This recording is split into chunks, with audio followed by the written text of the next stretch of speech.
और एक खबर जयपुर से है। गोल्ड तस्करी मामले में बड़ी कार्रवाई हुई है। एयरलाइंस के 3 कर्मचारी गिरफ्तार किए गए हैं। कस्टम विभाग ने तीनों को गिरफ्तार कर लिया।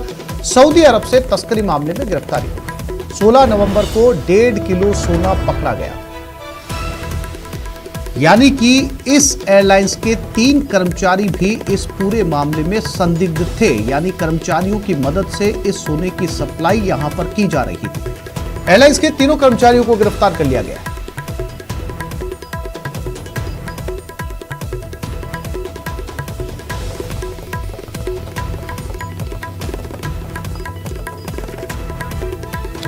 और जयपुर से राकेश शर्मा संवाददाता हमारे साथ जुड़ गए। राकेश, ऐसा पहली बार हुआ है सोने की तस्करी के मामले में कि एयरलाइंस के कर्मचारी भी इस पूरे मामले में लिप्त पाए गए हैं।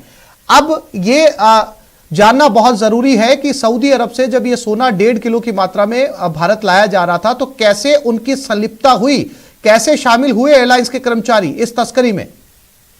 बिल्कुल, देखिए आसिफ, ये अब तक का सबसे बड़ा खुलासा है कस्टम विभाग का। तस्करी तो बहुत सारी पकड़ी, लेकिन एयरपोर्ट और एयरलाइंस कंपनी के कर्मचारी इस पूरे नेटवर्क गिरोह में शामिल हैं।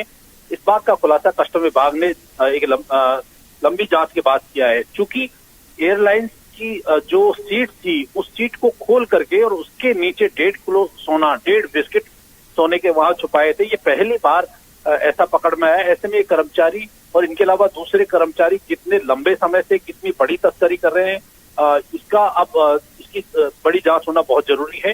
क्योंकि जो 3 कर्मचारी हैं जिनको गिरफ्तार किया गया है, उनकी संलिप्तता पाई गई है। एयरलाइंस की सीट को खोल करके उसके नीचे सोना छुपाना उससे भी बड़ा अपराध माना जाता है। क्योंकि जब एयरलाइंस हवा में उड़ती है तो कोई भी उपकरण अगर उसका ढीला होता है तो निश्चित तौर पर बड़ा हादसा हो सकता है। और इस तरह की तस्करी वो एयरलाइंस के और कौन कौन से हिस्सों में करते हैं सीट के अलावा, ये भी एक गहन जांच का विषय है। तीनों कर्मचारियों को गिरफ्तार कर लिया है कस्टम विभाग ने। और तीनों कर्मचारियों से जब पूछताछ हुई गिरफ्तारी के बाद में, तो उन्होंने इसमें तस्करी में जो संलिप्तता दर्शाई है। अब इन्होंने कुल कितनी तस्करी की है, इसके अलावा एयरलाइंस और एयरपोर्ट अथॉरिटी का कितना बड़ा गिरोह इस तस्करी में शामिल है। क्योंकि जब यहाँ से सोना निकलता है तो निश्चित तौर पर सुरक्षा एजेंसियां वहां पर तैनात होती हैं। इस तरीके से तस्करी के सोने को बाहर भेजते हैं।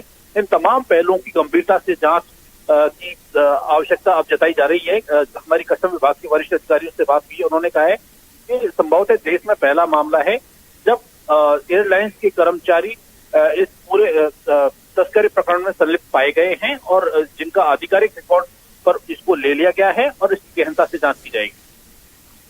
राकेश, इन तीनों कर्मचारियों के बारे में कस्टम विभाग ने कोई जानकारी दी?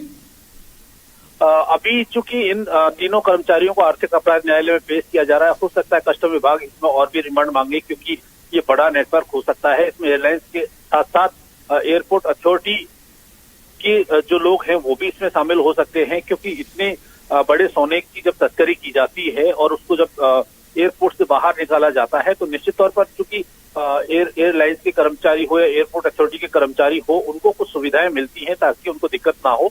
उन सुविधाओं का उन्होंने गलत जो है फायदा उठाया है। तो अभी चूंकि इनको आर्थिक अपराध न्यायालय में पेश करके रिमांड पे लिया जाएगा। और इन तीनों कर्मचारियों के बारे में अभी कस्टम विभाग के अधिकारी या एयरपोर्ट अथॉरिटी ज्यादा बताने से अभी कतरा रही है, क्योंकि अभी और भी कुछ खुलासे की उम्मीद इसमें लगाई जा रही है। जी राकेश, जानकारी के लिए आपका धन्यवाद।